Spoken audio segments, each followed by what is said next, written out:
thanks so much for tuning in. So one of the reasons why I started Exhibitionistas is because as an art writer, sometimes I feel that I'm in a very comfortable bubble talking to people who have the same references that I do. Of course, artists force us to burst the bubble and look beyond it many, many times, as is the case of the artists we're talking about today. But I also believe that the spectator experience, whether you work in the art field or you don't, actually brings that weirdness and that specificity, that uniqueness that makes us all want to talk to each other and exchange experiences. That's why I always try to invite co-hosts who complement me either professionally or because they don't work in the art field. So I have two co-hosts today. And they expand that desire of complementarity, but also of contrast, because they are young. They are Gen Zs. So we will have a Gen X, Gen Z battle, or should I say episode this time. And it was the most delightful experience. And I think it will be for you as well. So another thing I'd like to tell you is that I start the episode differently this time. So in the vein of this idea of exploring the spectator experience with its idiosyncrasies, I talk about with my two co-hosts are different kinds of brains. So one of us is aphantasic, the other one has synesthesia, and the other one is dyslexic. And these three specificities affect the way you behave in the space and also how you perceive it. This might become a full-blown episode, so if you have any experiences with these neurological weirdnesses, please get in touch. I'm really interested in your experience. And finally, I need to be sustainable through many sources, and follower support is the first one I can rely on before reaching out to sponsors, trying to apply for grants, for example.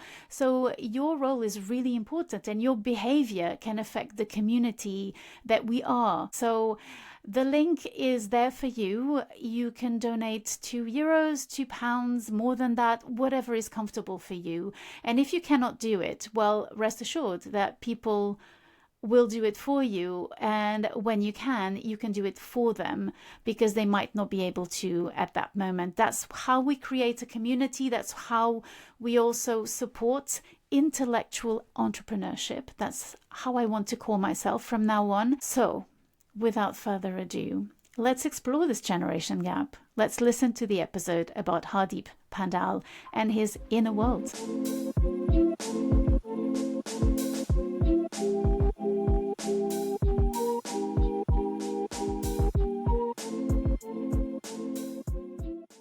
Hello and welcome to Exhibitionistas, the podcast where we visit exhibitions separately and compare notes during the episode. Today, I am swimming across the generational gap because my two guest co-hosts are going through their second decades on the planet, whereas I will be celebrating my fifth one in a year.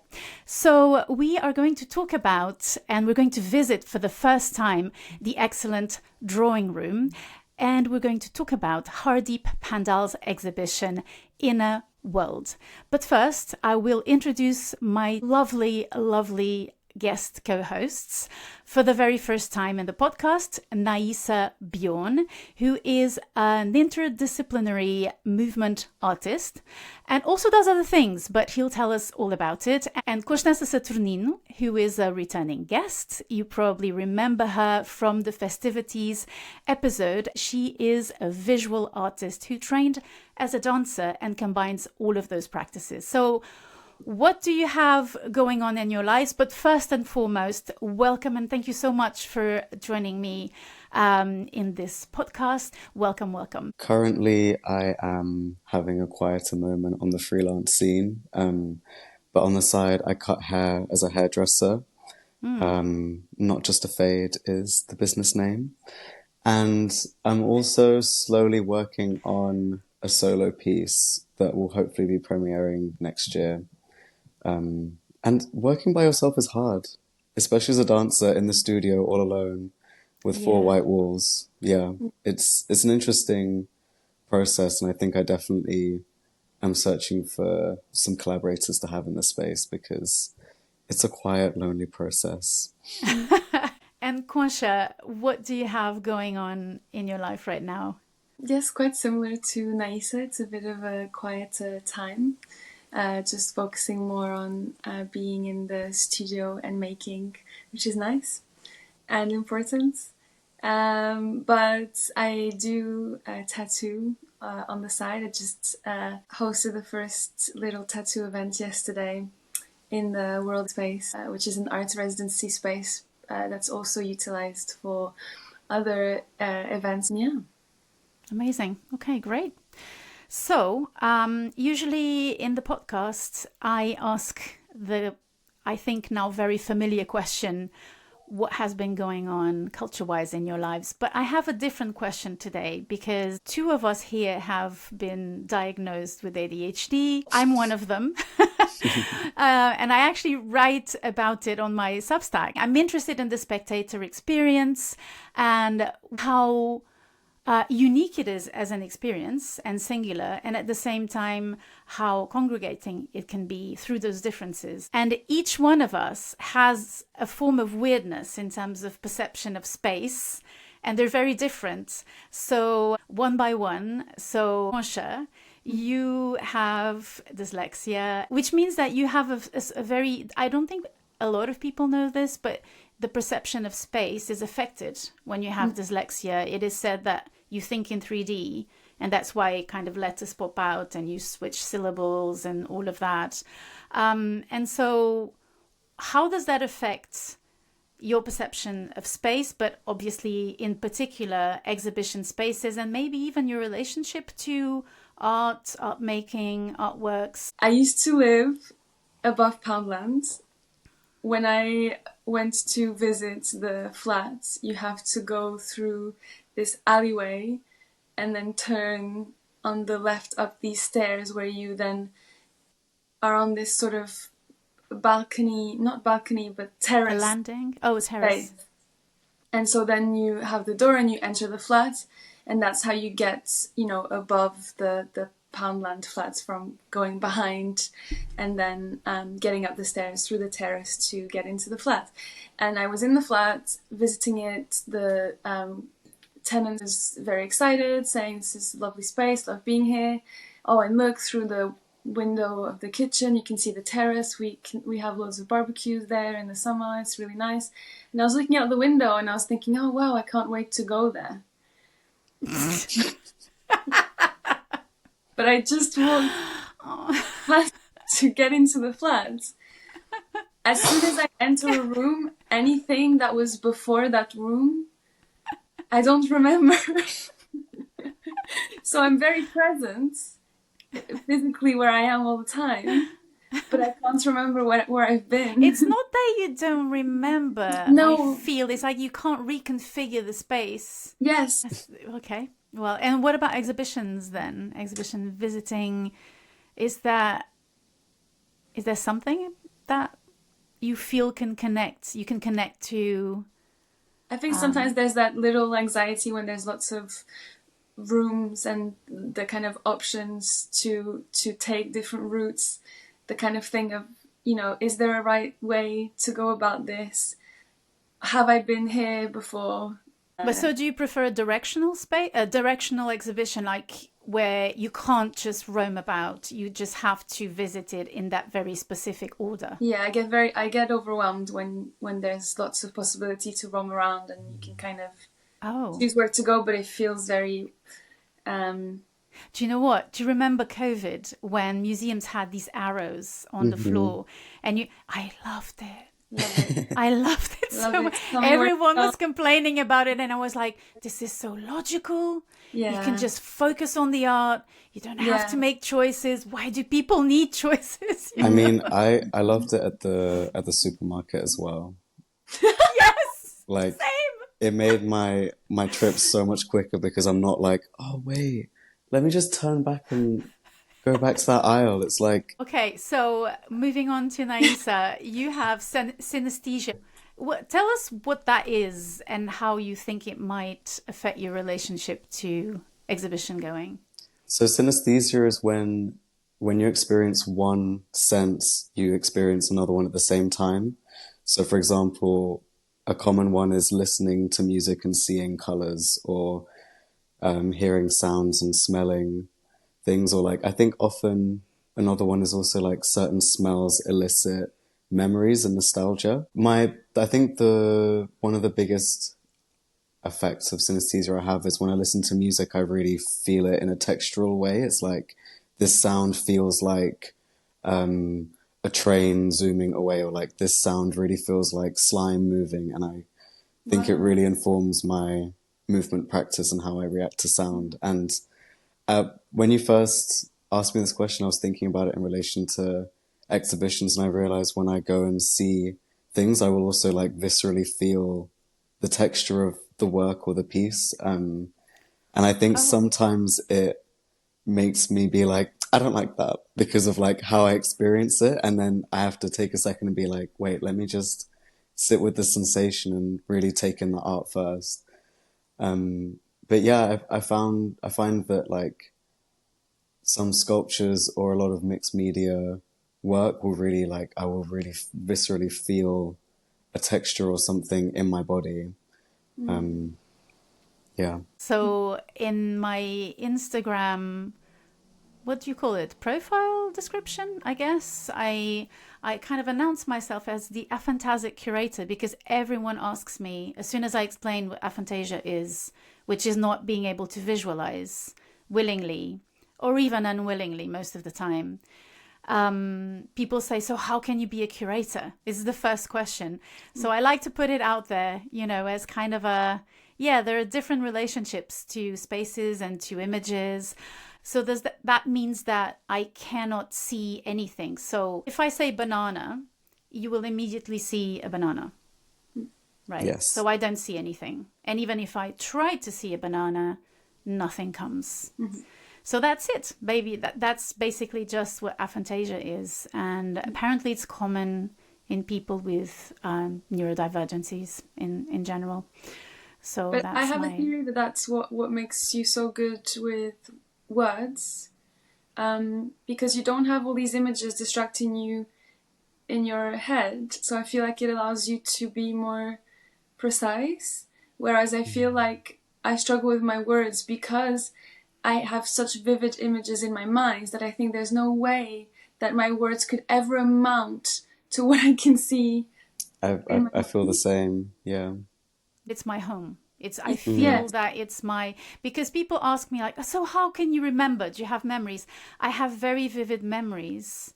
And that's how exhibitions affect me, of how I felt and what I thought and what that led me to and what state I kind of stepped into when I visit an exhibition. And I'm far more interested in that than fetishizing the object in some ways. This idea of ownership, or this idea of this absolute need for them to be there all the time, which thankfully leads to collecting and feeds artists. But I don't have that necessity, because for me it's a dynamic relationship with that thing in that space. And then it becomes a personal adventure or a collective adventure. For me, it's more an experience. Mm-hmm. We do have to move on to the exhibition. First of all, talk a little bit about the drawing room, which is a very special space. And it's also medium-based. So I think that warrants a bit of an introduction. Okay, so the drawing room has a really fascinating history, because it was founded by 3 curators, Mary Doyle, Kate McFarlane and Catherine Stout in 2002. So Mary Doyle and Kate McFarlane are still the co-directors of the space, and Catherine Stout, I think, is a trustee or has another role within the institution.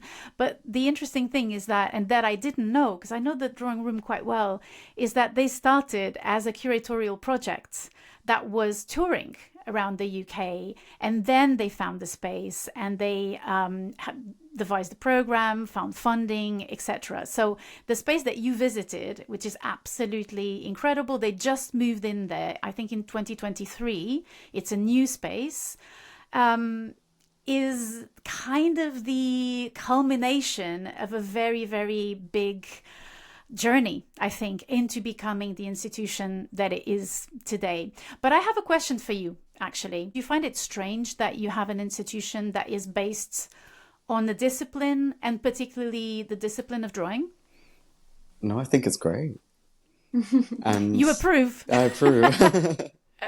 I mean, I find it interesting because I feel like there's so much focus on painting in the arts, and like the National Portrait Gallery, when you think of portraits, you'd think of a painting as opposed to a sculpture or an illustration. And I also feel like recently I've been enjoying comics a lot, and Oh, there's nice. there's a few artists, one called Rudy69999, I think, on Instagram. And he makes these like little doodle comics and posts them on Instagram, and they are so touching and beautiful. They really emote a lot from me, and it's definitely made me rekindle my love for doodling as well. And I think it's an art form that you can spend hours or minutes on, and I find that really powerful. I'm a big advocate for drawing, basically. Oh, great. I didn't know we had you on board, Nais. I'm so glad. No, absolutely.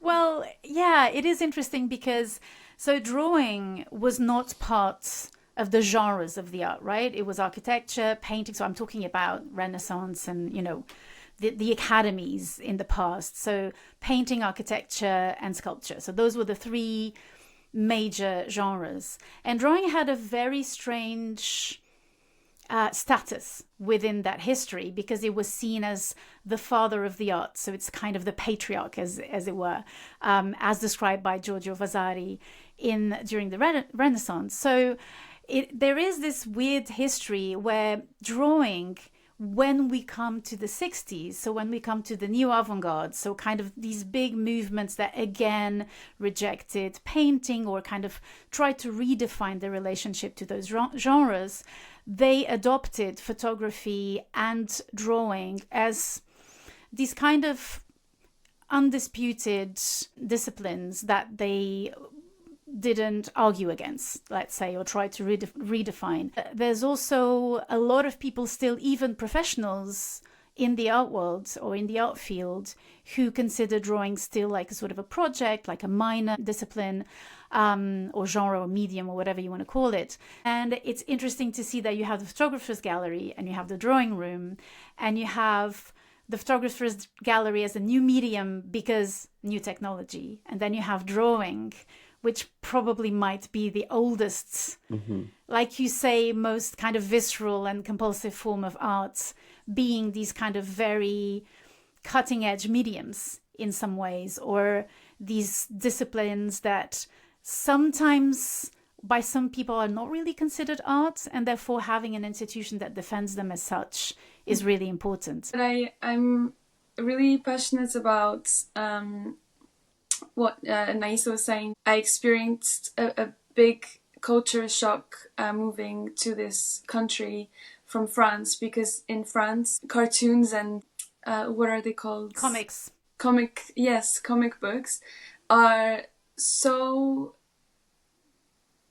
valued. Are so valued. Culture. Yeah. But not just they're valued for children and for adults and all ages, really. And then I came here and there was none, and my peers weren't reading comic books. I would go to the library and there weren't any comic books. I couldn't believe it. And animation as well, I feel like is not very valued here as it is in France, because it is seen a lot more as a form of art. And I think we can talk about this more later as well, because that is something that I thought a lot about with this exhibition. True. Because of the drawing style, and it was really so exciting to see that type of drawing in an exhibition space. And also because as someone who taught art to kids, I was very strictly told that my kids couldn't be drawing cartoons. No. Yes. And I think that we have such a closed mindset when it comes to drawing still, where it is coming more into the exhibition space, but we still cast aside a lot of drawing styles like cartoon and comic books and Yeah. yeah. So kudos to the drawing room and to Hardeep Pandhal, actually, to bring this kind of iconography into the exhibition space. And so to introduce Hardeep Pandhal a little bit, first of all, I need to give a big thanks to Andrew Judd at Javeri Contemporary, which is the artists gallery in Mumbai that has also an office here in London. And they gave me the most comprehensive press portfolio, artist portfolio, published catalogs in PDF form. And it's so incredible, and it doesn't happen a lot. And thank you also to the drawing room, who also sent me a lot of information about the artists. Hardeep Pandhal was born in Birmingham in 1985. He is a second generation British Sikh, and he received his BA from Leeds Beckett University in 2007 and his MFA from Glasgow School of Art in 2013. He is also known as, and here this is going to be a tough one because I may be mispronouncing this. So he's also known as medieval, I want to say. I will write it. It's going to be on the screen to those who are watching the video. Or mid-level? I don't know. Anyway, it's his activity as a songwriter slash voice artist, video artist. So Hardeep Pandhal has a wealth of visual languages and voice works that are really, really incredible and very prolific. So he works predominantly with drawing. His visual and sonic world building develops through associative thinking, and each project is research-led and explores what he calls post-Brown weirdness. So he shows his work a lot in Scotland. In 2020, had an exhibition at the Goldsmiths Centre of Contemporary Art. Tramway, Glasgow in 2020 as well. New Art Exchange in Nottingham, a big show in 2019. Whitechapel Gallery, South London Gallery, New Museum in New York, and many other art spaces. He was shortlisted for the Jarman Award in 2018 and selected for Bloomberg New Contemporaries in 2013. So as he was finishing his MFA, he has had a really beautiful career, but at the same time, he's shown his work a lot outside of London. So it's really great to see also in the drawing room an artist who we don't get to see a lot. He uses drawing as his main activity, of course, but his exhibitions are more these projects that take over the space, and the drawing room is no exception. So there's objects, there's this notion of installation, but there's also video. So you can go on YouTube and watch particularly the video that is discussed in the catalogue that you can find at the drawing room as well, online and in the space, called Riddles on Backstreet. So it's signed by Medieval and Vandalorum, featuring Mr. Ugly, and it's a collaboration by Hardeep Pandhal and Adam Sinclair. And I really, really urge you to watch it. It's beautiful. It's amazing. So he works with also textiles. He talks about this collaboration with his mother, who was knitting these sweaters for him at some point, and so he decided to include those knittings and also reinterpret them. But he describes this relationship with his mom as a kind of a constant thread, as it were, no pun intended, in his work, because of the language barrier between both of them. So she doesn't speak English very well, and he's learning Punjabi, but it is difficult. So they're both kind of trying to meet halfway, and that's one of the things that drives a certain aspect of his work. So in 2015, he was a recipient of the drawing bursary, and he described his work as having been led by short-term agendas for institutions, and I'm quoting him here. And in 2021, he experienced a shift in the work where he decided to move into this notion of world building. So storytelling, Sikh storytelling, gaming, personal stories. So this hybrid composite visual and sound narrative worlds.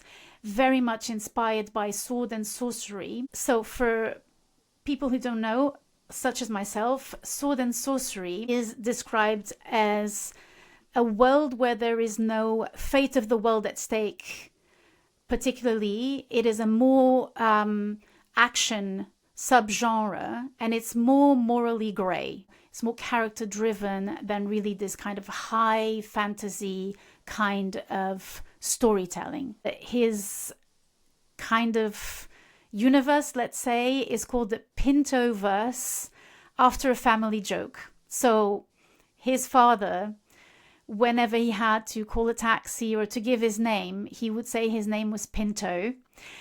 And so Pandal interprets this as it being a way of building a character to exist out there in the world, to face the world somehow. And for me, it was very strange. And again, we go into this idea of the spectator perspective, because my name is Joanna Piar Neves, and the P stands for Pinto, because Pinto is a Portuguese name.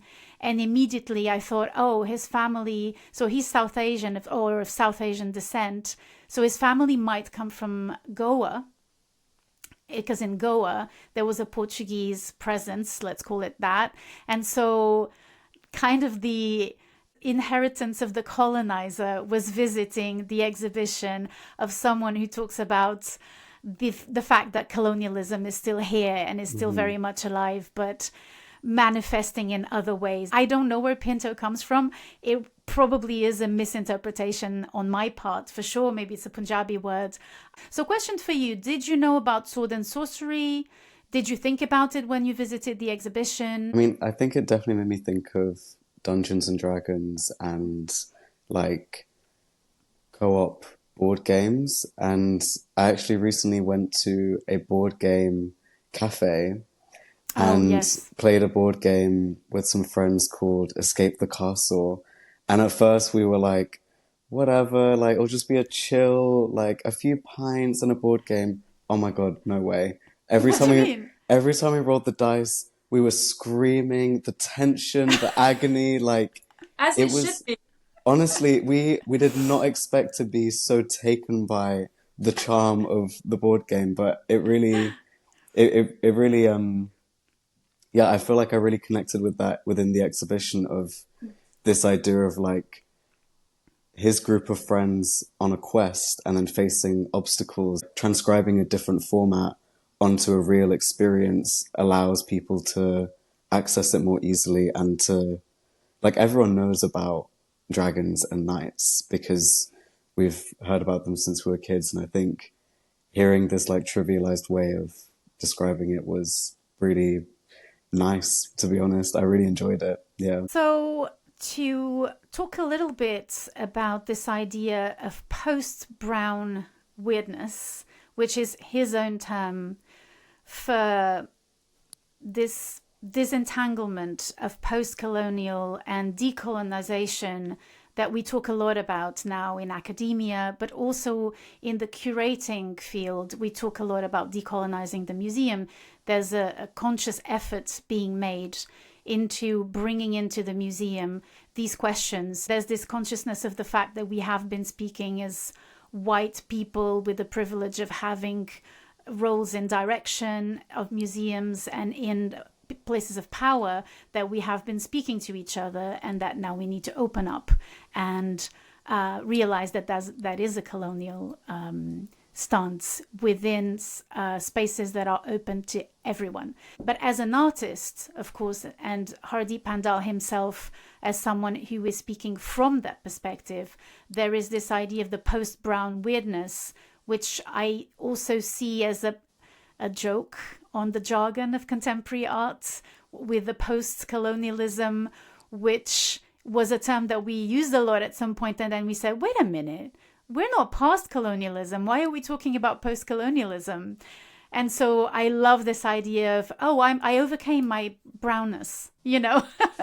So I think it's a really interesting way of conceptualization, because as you were saying, both of you, he renders these terms accessible through humor and through storytelling that might not have been within a more academic setting and type of vocabulary, let's say, of technical vocabulary. So in this interview that he did for Lux with Emilia Terracciano, he says, so quote, "From my personal experience at secondary school in Birmingham, I remember encountering more hostility from South Asian boys than white, black, or East Asian boys. This was primarily due to religion, even though most classmates weren't strict, and the cultural divide between Indian and Pakistani identity, even though all of us were born in the UK. Indian Muslims had it both ways." Laughs. "I suspect these attitudes were transmitted via the family home, but I don't think our school teachers were prepared or trained to be sensitive to these issues. The fallout of partition resurfaced in unexpected and unrelenting ways. However, there were little to zero outlets for people belonging to the first generation to think through and confront it. I had quite an education in these histories of segregation, and I am now avenging the effects of partition through forms of humanizing violence as a career.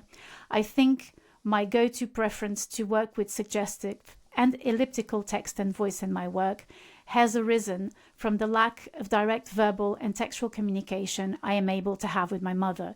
So this is a very big portrait of such a specific relationship to notions of identity and to the inheritance of partition, meaning of the division of territories by imperialists' presence, in this case the British one, in the South Asian territories. So it's really interesting to see how he has been thinking about these questions that then are the focus of his projects. For example, he had a moment in his work quite recently where he explored his first encounter with the expression BAME. So BAME means Black, Asian, and minority ethnic. And so this acronym was, from what I understood, in one of the forms that he had to fill out when he was at university. And so that idea of suddenly having a redefinition or a group, a community that he belonged to was very, very interesting to him. And in the same interview, he says, "My work has always been about privilege." So he also looks within these questions where the privilege is, rather than presuming that the privilege is somewhere specific from the get-go. So he explores these notions of privilege. And at the same time, of course, he's really interested in iconographies, religious iconographies from his Sikh culture. So there's lots of projects that are also based on experiences in the temple when he was a kid and focusing on certain characters that became characters in the world building, obviously. I'm also curious if the idea of privilege and relating it to video games, where especially within, is it swords and sorcery type games, where you can level up the further you go on a journey and you gain more armor and you gain more weaponry to be able to face the world that you're in. I think that's an interesting relation to the older you get, the more you understand what weapons you have and what protection you have for your own identity in a world that isn't respecting of your identity. That's so interesting. There's so much to say about gaming in regards to Hardeep Pandhal and in general. It's very fascinating. It's so fascinating. He's also been really interested in death within video games and violence. And at a certain point, I was reading about his numerous projects, and he, at a certain point, talks about massacre, I think. So massacre core, and this validation through violent death in gaming. which I didn't really understand. I need to go back to it again. That stayed with me because as parents who have kids who game, and when you don't game, you see it from the outside. And the first thing that you think about is this idea of death and violence. And I remember thinking, that is so counterintuitive and counterproductive, this idea that you get to die and then go at it again. And while having a philosophy, a personal philosophy based on Buddhism, which is that I think we die many times in our lives, there would be much more to say about this really fascinating person. But we will probably move on to the exhibition led by the meticulous and synesthesizing hand of Naisa.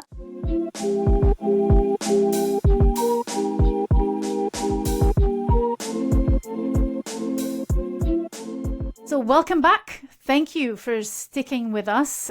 We are now going to push the doors of the drawing room, which are actually being pushed by Naisa himself. He's going to guide us through it and at the same time share his first impressions and his reactions to Hardeep Pandhal's exhibition, Inner World. Naisa, the platform is yours. Go for it. Thank you. The space when you entered felt almost like a little museum gift shop or like a gallery gift shop, because it has a bookshelf of books full of illustrations, and then further along to the right there's a library space where you can work and study, and it felt very intimate. It almost felt like a small university gallery space, and I really like that it's tucked away amongst an estate in like blocks of flats. I think it's really quaint and like adorable. And you know what's adorable as well is that library, anyone can go into it. Yeah. And they have one of the biggest collections of books about contemporary drawing. They have 4,000 items that you can have access to in the loveliest of spaces. It's there for you. So the exhibition space has two galleries, and as you enter further along, there's a small dark room which has a projection, and it has his piece, which I can't remember this moment, but it has a video piece playing. And then the larger space is a 4 white wall, well, actually a 3 white wall and a glass wall. And it has his illustrations in the space, a column in the middle, some benches, some viewing benches. I think the thing that struck me when I first walked in was there was this huge, like, cartoon creature painted directly onto the gallery wall. And it's connecting all of the pieces that are up. There's one wall which has, it's like a series of 15 works, and it's all from 2021, and then the rest are from 2024. And the large creature that's painted on the walls connects the 2024 works together. And I always find it very intriguing when there are pieces of work that are clearly just being made for that space, and then if the exhibition is a temporary one, it will just be painted over and will only exist for that space. And I really enjoy that. It makes me think of exhibitions more as a performance rather than something that you can commodify or that you can buy. It's like he's very clearly stating this is for your experience only within this space, and then it will disappear. And I really love that. It's varied. It's very drawing still, even though the techniques are quite specific. But there's drawings on the wall on paper. There's framed works. There's even a canvas at some point. There's even a painting. And then, as you say, there's this creature that connects to the actual drawing on the sheet of paper and on the canvas, and then moves out of it and connects all the walls. And there's one line, one of the walls is just a line with drips of paint that are super spontaneous and at the same time very pleasing aesthetically. And there's a whole collection of drawings that are part of a series, and that made me think of the very famous Hogarth collection of drawings about these sons of wealthy people who get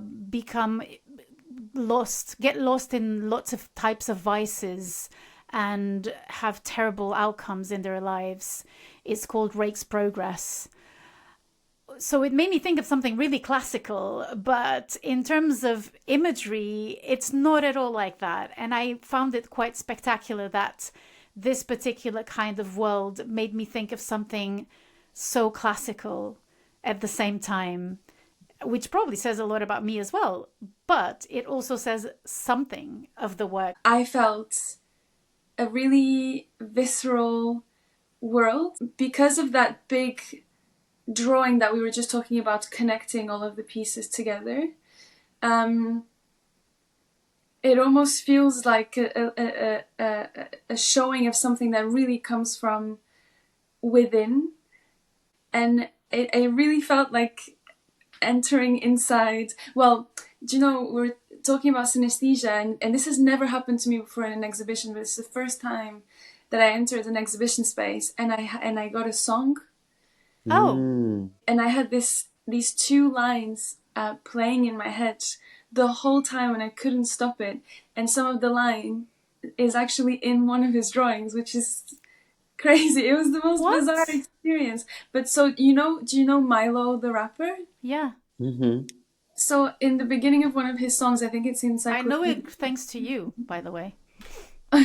You're welcome. Thank you. But at the beginning he says, "This is an encyclopedia containing the Latin names of the ugliest parts of my insides."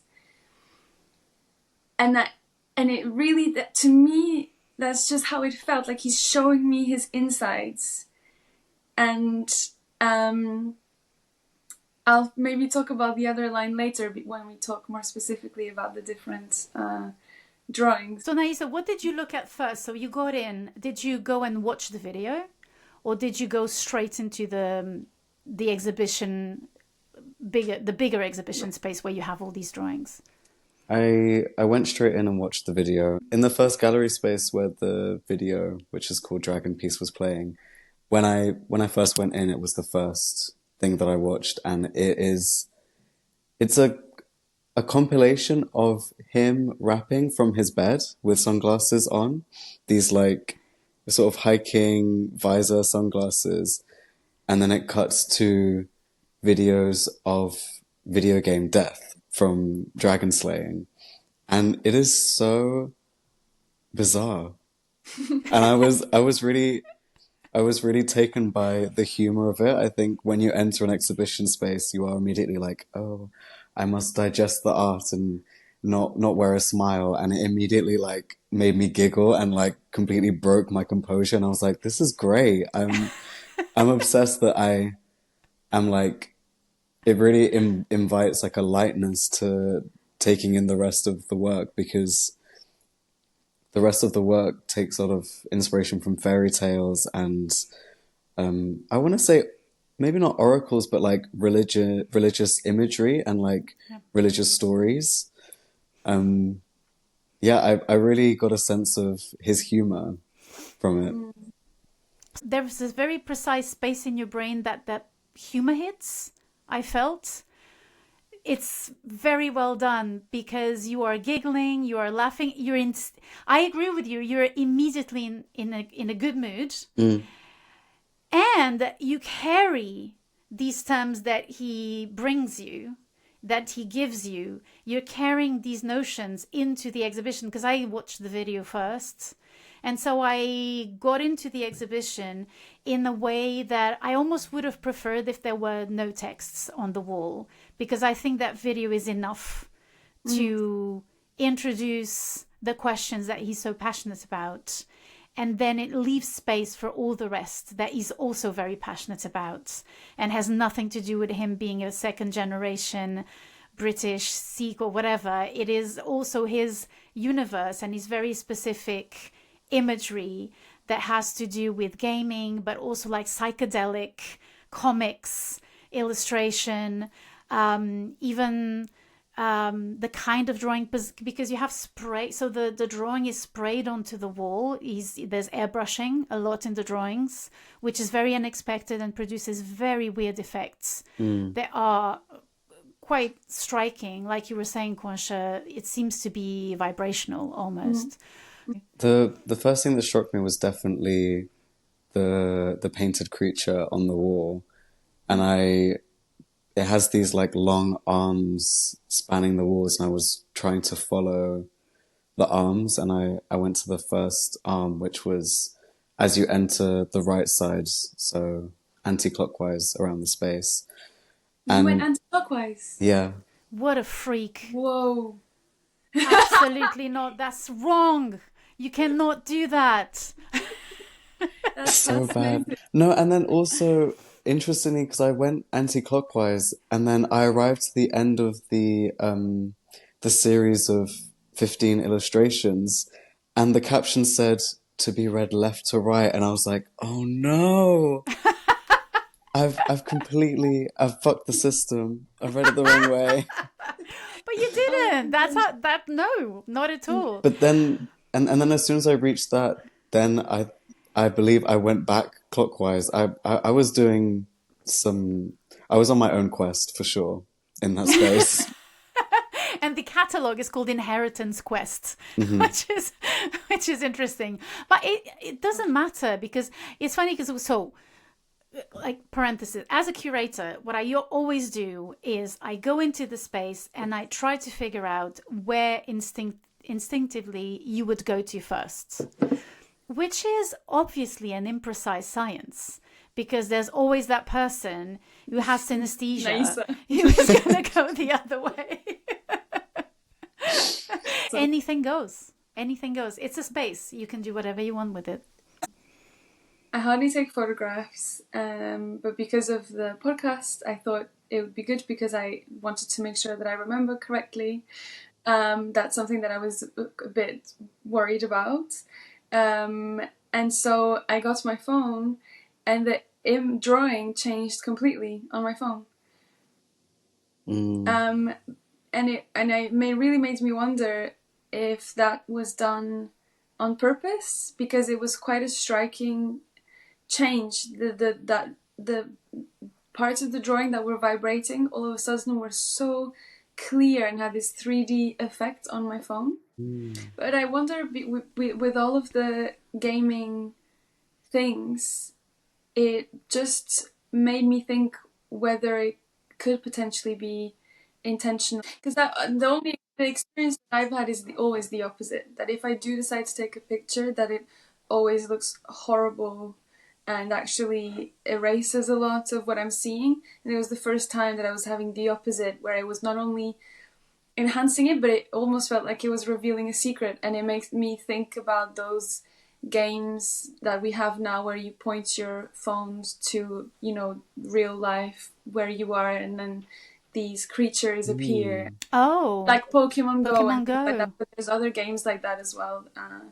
And that's fascinating. Yeah, and it's not usual for me to relate to things like that again, because gaming world is not really my world. But I was really enjoying this new way of experiencing. And I'm not saying that he did it on purpose. I was just curious, and it was just a different experience that I hadn't really had before with drawing.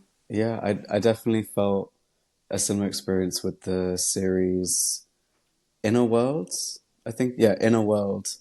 The 4 illustrations that are centered in a room. It's like a 4x4 room, and they look like self-portraits of him drawing and him playing video games. And I looked at them briefly, and then I went to look at some other works. And when I came back, I realized that there were characters from Super Mario Bros. In there.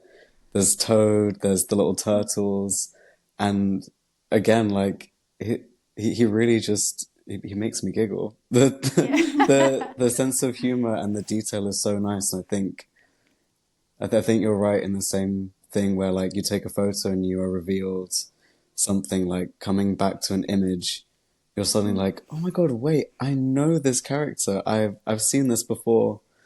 I really enjoyed that. Oh, Yeah. yeah. Okay. I see what you mean.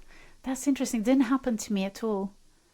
So the materials used are Indian ink, I think pencil, acrylic,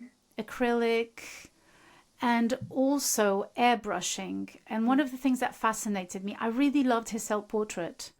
because, right, that image is incredible With the chains on the face. with the chains Yeah. on the face. So from his forehead emerges this necklace with these, and from the necklace then downward, you have these arms that they're a part of the necklace, like a sort of a pendant.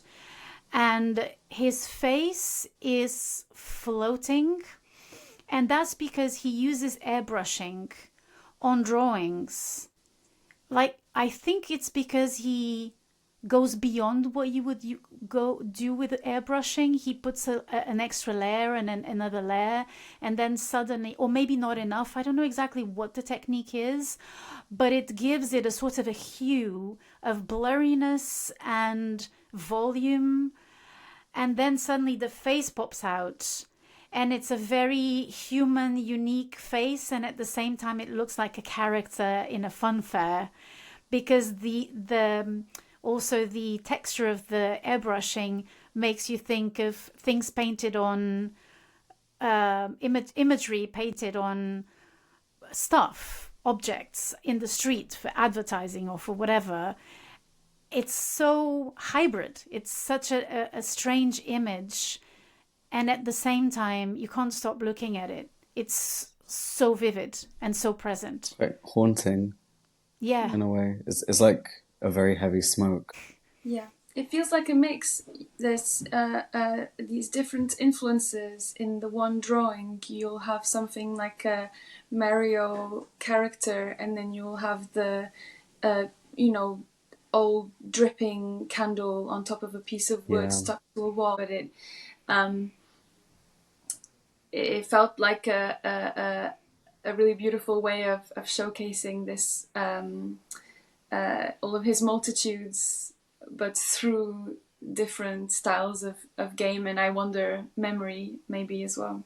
Yeah, and also it made me think of heavy metal imagery as well.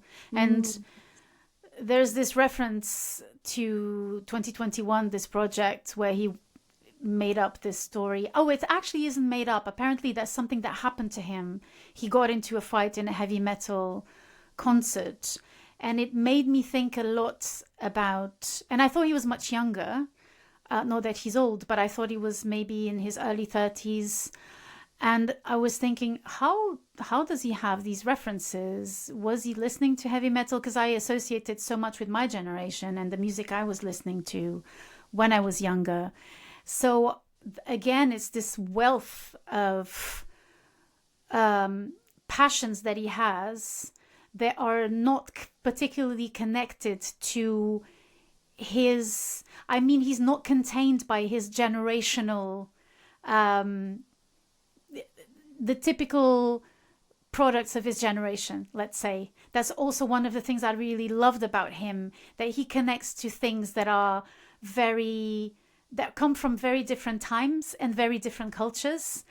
And that makes you connect so specifically with him. I loved his drawings, which are just on Indian ink on paper, because of course it's drawing, and I love drawing that takes you to other animation, to other languages and other materials. But I also love Indian ink drawing. I love that. And I love that sequence where there's a lot of text, and apparently he says that those sentences that come to him, they're just kind of go in there and they're just isolated thoughts.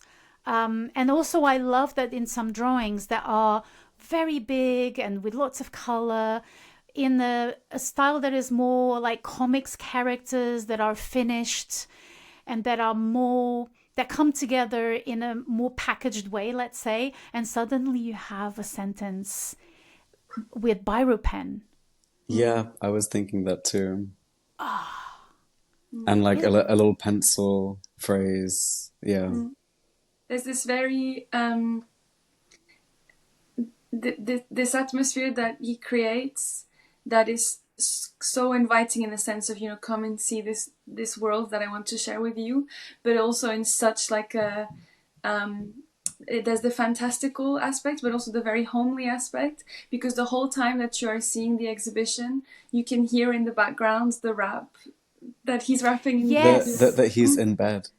I and love that, it. yeah, Yes. and you So just good. feel like it, just to me, is so reminiscent of, you know, I will maybe be doing my own thing with friends or at home, and my brothers are in the other room doing a rap together or sharing a song and messing around, and it just feels like you're in someone's home and someone's just in the other room messing around or rapping with a friend. And it is, yeah, it really puts you at ease, and in this humor, but yet you are surrounded by something that also feels so intimate.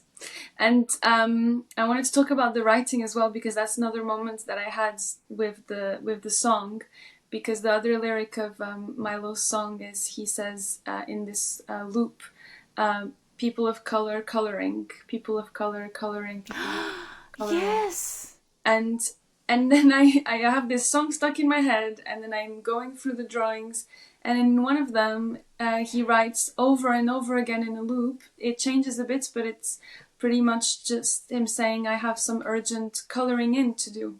Yes. And in all of Yes. those drawings of those series, the drawings are not colored in. And so it's this Yes. kind of like refusal of the way that they are kind of forced to identify, forced to have to talk about the color of their skin, and at the same time he is coloring in and kind of showing us all of these, well, the different aspects of his insides, and also the coloring in, you know, I have some urgent coloring in to do, made me think of, because coloring in is something that you say a lot with children. We're going to do some coloring. We're going to color inside the lines. And sometimes, you know, because he's drawing cartoons, and how that's still something I think that is viewed as a child style of drawing and not such a serious, high form of art. And it just spoke to me in so many ways. And it was such a coincidence that it just was playing in my mind so much, and again made me think of that kid that I worked with, that to me was doing such important art, but it just was seen as kind of childish and not so important. So this thing of, I have some urgent coloring in to do, it feels like almost like a joke, like, because like it's not urgent, but it is. And yeah.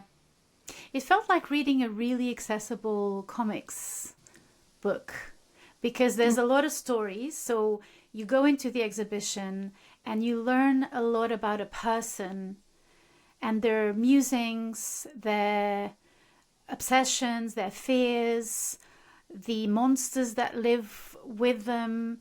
It made me think of Goya. It made me think of really traditional classical references for some reason, because it's quite dark. We keep talking about humor, but there's a lot of darkness in there. Yes. Like lots of comics do, and lots of these worlds, they talk a lot about attacks. They talk a lot about, like you say, pushing you into your own identity, but it is your own identity, but you don't see yourself like that. You're made of multiplicities, and it almost makes you feel like you're entering into someone's world who's also telling you, yeah, I mean, you can go through me and through this inner world through so many aspects, and none of them are acceptable, because maybe I was prejudiced also in thinking he was younger because of this world building that he does, which connotes as childish. And my mind maybe went there and did the thing that he's telling us we do, which is presume a lot of things about someone because of what they're talking about. So this claim to be very specific, but at the same time not be reduced to that specificity is so present in the show. It's it's really, there's a lot to read, and at the same time you don't have to. There's also that freedom, because sometimes one of the things that I was thinking, as maybe a not professional, was thinking, I love a thing about drawing, which is that most of the time it is supposed to end up in a book. And here it's the other way around. It's these drawings that are extracted from those worlds suddenly are in the exhibition space, but it doesn't make for a difficult exhibition experience, because you can pick and choose. It's like a game of multiple choice. You can take the alleyway, or you can kill that character, or you can maybe run away from the character. And there's this, it's just one room, but it felt like you had a lot of dimensions to the exhibition, and even the space. Actually, you end up seeing the space in a completely different way. And not one time did I think, oh, this is a single room. There was, sometimes I do when I go to the drawing room, I think, oh, and the ceilings are very high, and it's a very specific kind of space. But no, it felt very like little doors and little spaces that you go into. It did feel very quest-like in that sense. I think also how some of the illustrations are from a room, literally, and then the video is from his bedroom. It's like, makes the whole space expansive, because it's from within the mind. So your imagination is expanding with it, and you're making all of these connections to traditional artists and like medieval quests and video games. Yeah, it was a joy to experience. Oh, thank you so much. Thank you for doing this. And thank you for listening. Thank you for sticking with us. We are so very happy to have shared this exhibition with you. If you can visit it, go. It's there for a while still, until May, if I'm not mistaken. And if you can't, there will be images in the Instagram account of Exhibitionistas. You can watch the video. There's images there if you're having just a sonic experience with us.